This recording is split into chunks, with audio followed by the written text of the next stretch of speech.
हनुमान जी ने राम जी को क्यों कहा, मैं न होता तो क्या होता।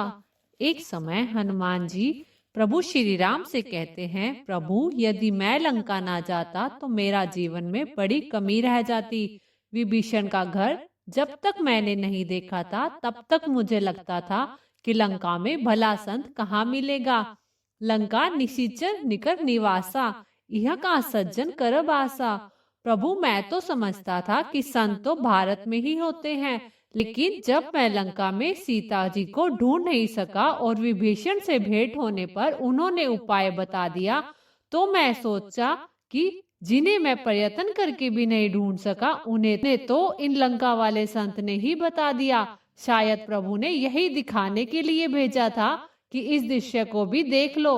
अशोक वाटिका में जिस समय रावण क्रोध में भरकर तलवार लेकर सीता माता को मारने के लिए दौड़ पड़ा, तब हनुमान जी को लगा कि इसकी तलवार छीनकर इसका सर काट लेना चाहिए। किंतु अगले ही क्षण उन्होंने देखा कि मंदोदरी ने रावण का हाथ पकड़ लिया है। यह देखकर वे गदगद हो गए। वे सोचने लगे, यदि मैं आगे बढ़ता तो मुझे भ्रम हो जाता, यदि मैं ना होता तो सीता जी को कौन बचाता। भौआ, हमको ऐसे भ्रम हो जाते हैं, मैं नहीं होता तो क्या होता। परंतु ये क्या हुआ, सीता जी को बचाने का कार्य प्रभु ने रावण की पत्नी को ही सौंप दिया। तब हनुमान जी समझ गए कि प्रभु जिससे जो कार्य लेना चाहते हैं वह उसी से लेते हैं। और आगे चलकर जब त्रिजटा ने कहा कि लंका में बंदर आया हुआ है और वह लंका जलाएगा, तो बड़ी चिंता में पड़ गए कि प्रभु ने तो लंका जलाने के लिए कहा ही नहीं है। और त्रिजटा कह रही है कि उन्होंने स्वप्न में देखा है एक वानर ने लंका जलाई, अब उन्हें क्या करना चाहिए। जो प्रभु इच्छा। जब राम के सैनिक तलवार लेकर हनुमान जी को मारने के लिए दौड़े, तो हनुमान जी ने अपने आप को बचाने के लिए तनिक भी चेष्टा नहीं की। तलवार लेकर हनुमान जी को मारने के लिए दौड़े तो हनुमान ने अपने को बचाने के लिए तनिक भी चेष्टा नहीं की। और जब विभीषण ने आकर कहा कि दूध को मारना अनीति है, तो हनुमान जी समझ गए कि मुझे बचाने के लिए प्रभु ने यह उपाय कर दिया। आश्चर्य की प्रकाष्ठा तो तब हुई जब रावण ने कहा कि बंदर को मारा नहीं जाएगा, पर पूंछ में कपड़ा लपेटकर घी डालकर आग लगा दी जाए। तो हनुमान जी सोचने लगे कि लंका वाली त्रिजटा की बात सच थी। के लिए मैं कहां से घी, तेल, कपड़ा लाता और कहां आग ढूंढता। पर वह प्रबंध भी रावण से आपने करवा दिया। जब आप रावण से भी अपना काम करा लेते हैं तो मुझसे करा लेने में आश्चर्य की क्या बात है। ठीक उसी तरह से जैसे एक बार कागज का टुकड़ा हवा के वेग से उड़ा और पर्वत के शिखर पर जा पहुंचा। पर्वत ने उसको आत्मीय स्वागत किया और कहा, भाई यहाँ कैसे पधारे। कागज ने कहा, अपने दम पर। जैसे ही कागज ने अकड़ कर कहा कि अपने दम पर, और तभी हवा का एक दूसरा झोंका आया और कागज को उड़ा ले गया। अगले ही पल में वह कागज नाली में गिरकर गल सड़ गया। जो दशा एक कागज की है वही दशा हमारी है। पुण्य की अनुकूल वायु का वेग आता है तो हमें शिखर पर पहुंचा देता है, और पाप का झोंका आता है तो रसातल में पहुंचा देता है। किसका मान किसका गुमान। संत कहते हैं कि जीवन की सच्चाई को समझो। संसार के सारे संयोग हमारे अधीन नहीं है, कर्म के अधीन है, और कर्म कब कैसी करवट बदल ले कोई भरोसा नहीं। इसलिए कर्मों के अधीन परिस्थितियों का कैसा गुमान। बीज की यात्रा वृक्ष तक है, नदी की यात्रा सागर तक है, और मनुष्य की यात्रा परमात्मा तक है। संसार में जो कुछ हो रहा है वह सब ईश्वर का विधान है। हम और आप तो केवल निमित्त मात्र हैं। इसलिए कभी भी ये भ्रम ना पाले कि मैं ना होता तो क्या होता।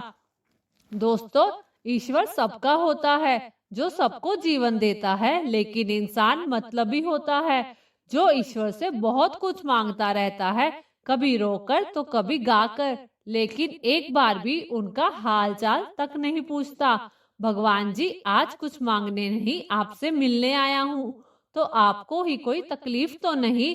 आज तक किसी ने नहीं पूछा हुआ है, बस जिसको देखो छोटा क्या बड़ा क्या सभी मांगने आते रहते हैं, जबकि भगवान से मिलने कोई नहीं आता। भगवान जी भी बड़े दयालु हैं, जो सबकी सुनकर सबको देते रहते हैं।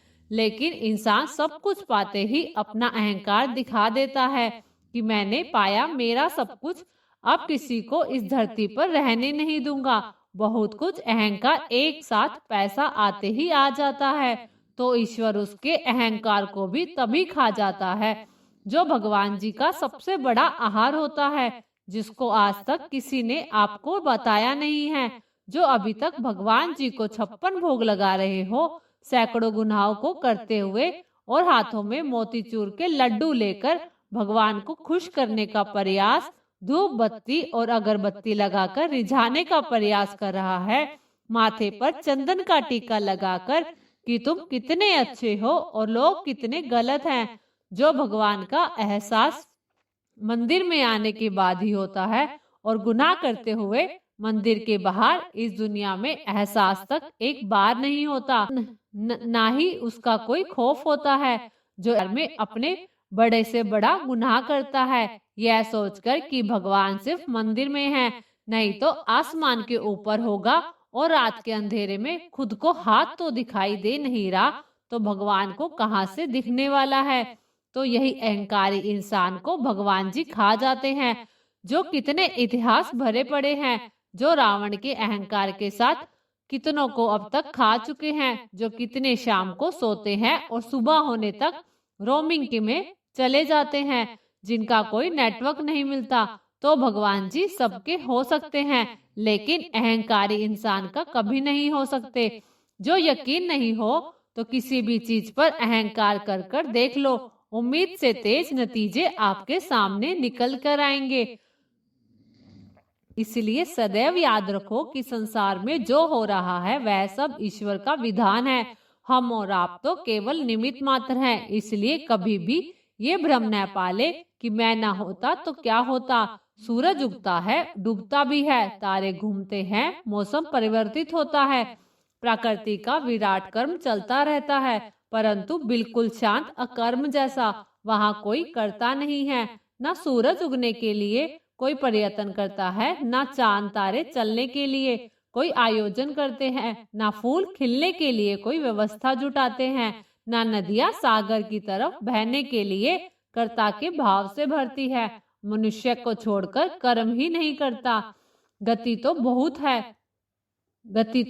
है, क्रिया बहुत है, लेकिन कर्ता का बोध कहीं भी नहीं है। एक इंसान ही मैंने किया कहता रहता है, इसका कर्तापन ने ही आपकी सहजता को, सरलता को छीन लिया है। इसलिए मन में ऐसा भाव ना आने दे कि मैं ना होता तो क्या होता। दोस्तों, अगर वीडियो पसंद आया तो हमारे चैनल मेरे कान्हाजू को सब्सक्राइब जरूर करें और कमेंट में जय श्री कृष्णा, राधे राधे जरूर लिखें। धन्यवाद।